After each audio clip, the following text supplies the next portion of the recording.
Hello and welcome to my second part of my air-to-air refueling tutorial.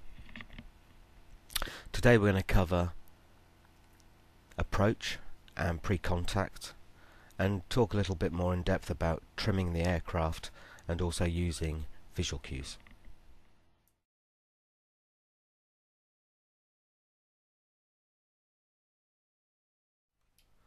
I'd like to talk about HOTAS input settings for air-to-air refueling. When you're first starting off learning to refuel, I always found it very beneficial for the pitch and roll axis on your input controller to actually set a curvature of around 35 to 40. This will enable us a nice gradual curve, so your control inputs will be smooth for both pitch and roll.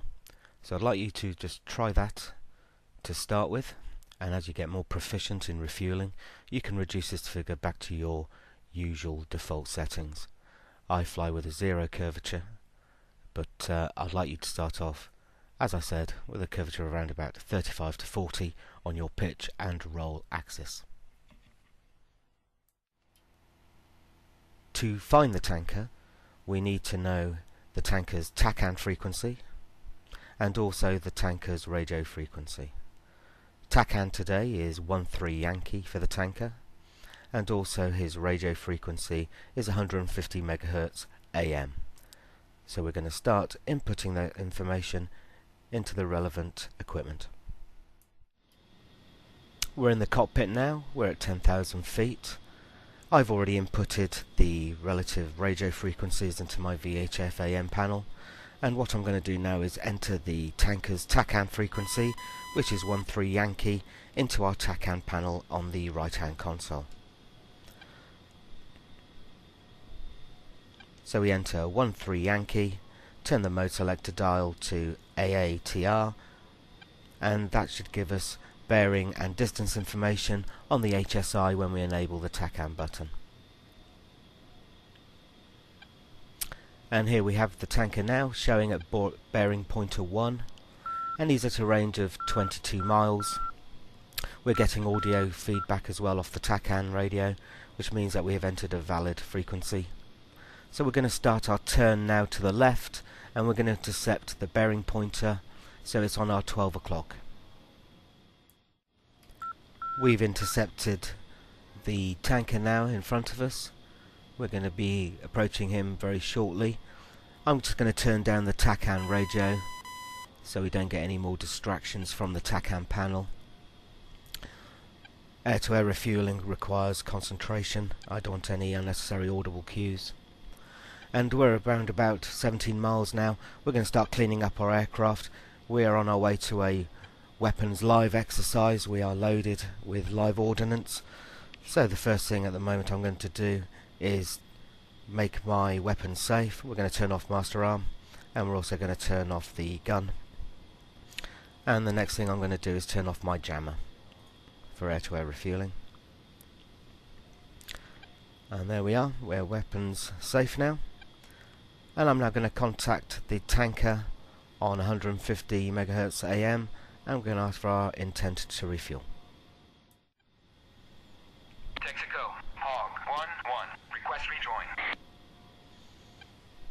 Hog 1-1, Texaco, proceed to pre-contact at 13,000. So we've got the go-ahead from the tanker now. He's at 13,000 feet, 9 miles ahead of us. So we're just going to bring it to a gentle climb, 5 degrees up, to intercept Angels 13. And we'll come back when we're sitting approximately 5 miles behind the tanker. We've got the tanker to our left hand side. There he is, autopilot. just in my port quarter window there.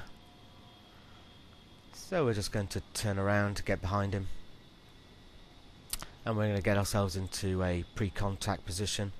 We're going to trim up the aircraft, we're going to make sure we're stable, and then we're going to go ahead for contact.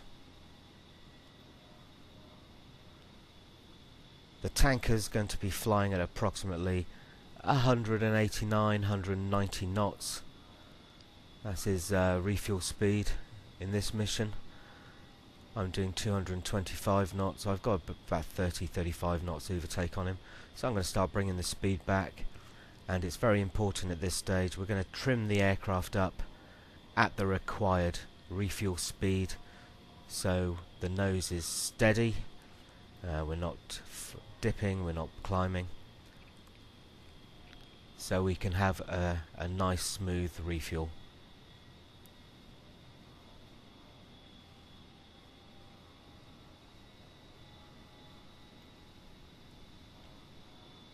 People ask me what's the best way to look at the tanker when we're refueling, what visual cues do I use, and my advice is we do not use the HUD instrumentation in air-to-air refueling. Everything is done through the top window here where I'm looking now. That is where everything happens. You don't need to look at your speed, you don't need to look at your altitude, and you don't have to look at your flight path marker either. So as we approach the tanker now, from behind, I'm just going to bring the speed down. We're not going to call for pre-contact just yet. I just want to get into a good position behind. The tanker's on a typical left-hand orbit, and that will be our refueling bank. So I just want to get behind him now. He's still a mile away. As you can see, the speed's bleeding off now, slowly. I just want to bring the tanker into this window, the top window. That's my visual cue from now on. As I let go of the control stick, I'm going to enable the control indicators on your bottom left screen now. And that will show you my pitch and roll on my control HOTAS, and also my throttles on the left hand side. So you'll be able to gauge exactly what I'm doing every stage of the refuel process.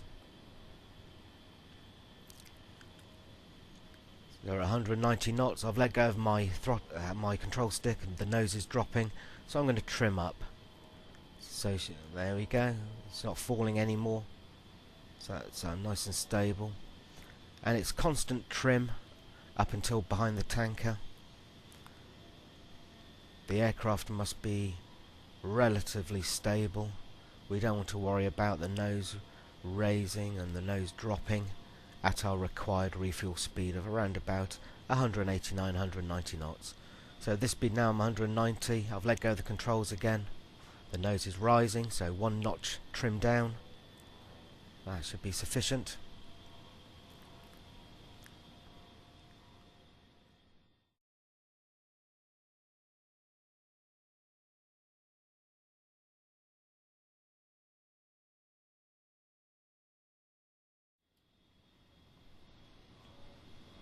So we're just creeping up on the tanker now. We have about a 15 knot overtake on him, so we're catching him up quite nicely. I'm going to put the tanker now in my front window, and for this air-to-air refueling exercise I'm going to demonstrate that we don't need to use the HUD at all by switching off the HUD. We've now lost our HUD visual cues. We don't need it. So we're just going to fly up to the tanker now for pre-contact. Keeping the tanker in our top window, I'm going to use the horizontal HUD bar for my bank reference. I'm going to match the orientation of the tanker's wings against the bar, and that will put us in the correct bank orientation. So regardless if the bank is on a turning course or a straight and level flight, we just don't use the HUD. As we get closer, I'm just gauging by eye now if we're gaining on the tanker, and as we approach I'm going to bring the speed down with my throttles, forward and back.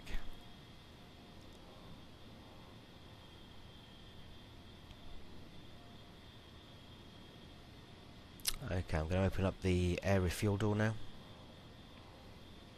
And as the door opens, we will have a kick up on the nose. So we just have to give it one notch of trim down on the control stick. So we're approaching the tanker smoothly now.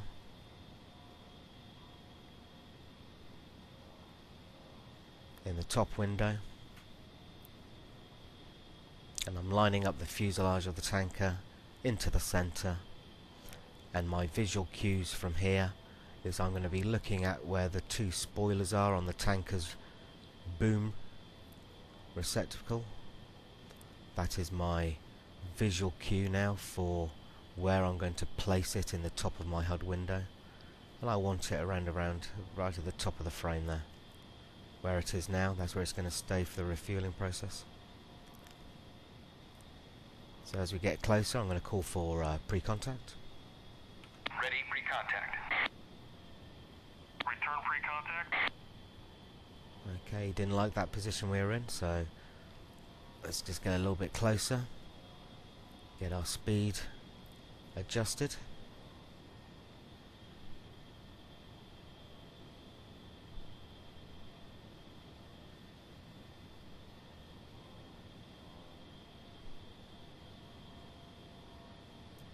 Okay, I'm happy with that.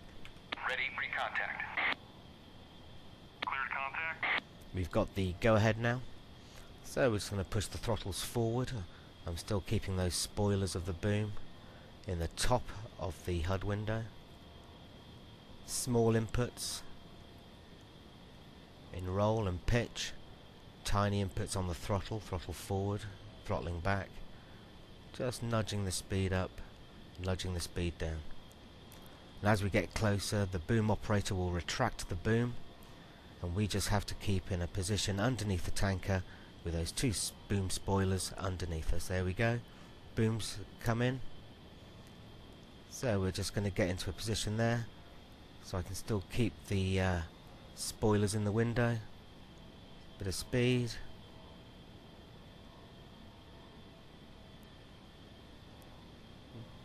And this is the perfect position to be in now for refueling. I'm just looking at those spoilers. Nudging the speed up, bringing the speed back. Not looking at the boom at all. Contact. Here we go, we've contacted. Keep the spoilers in the top window now. Throttle back, we've got to keep the boom in the green. And that's where you're looking now. You're just looking at the green marker on the boom and just using throttles, small stick inputs, just to keep that boom in the correct position.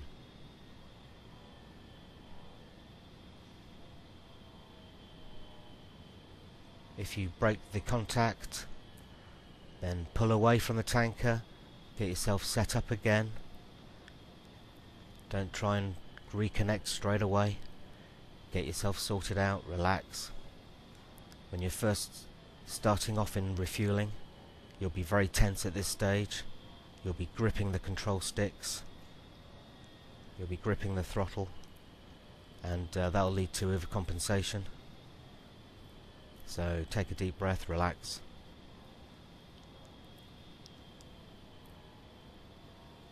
And small inputs.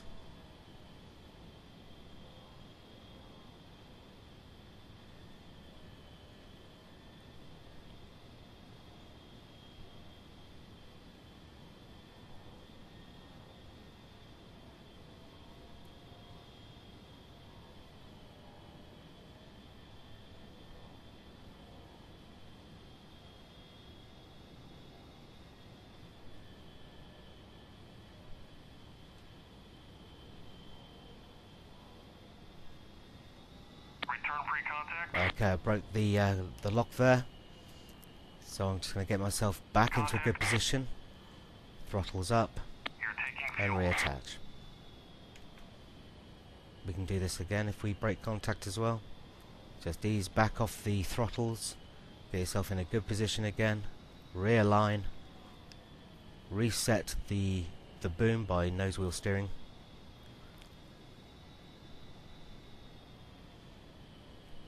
Transfer complete. And there we go.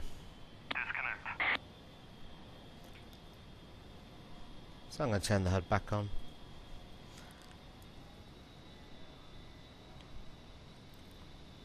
One successful refuel. But as we start off, as I said before, just practice flying formation off the tanker. Air refueling is all about formation flying, speed management and control input management. And if you can fly formation off a tanker visually, just by gauging his own speed, his bank, then you should have good success with aerial refueling. Stick with it, it's very rewarding, and the benefits of being able to refuel competently far outweighs the negative aspects, which I don't think there is any. Thanks for watching. See you again soon. This is JuJuMan, signing off.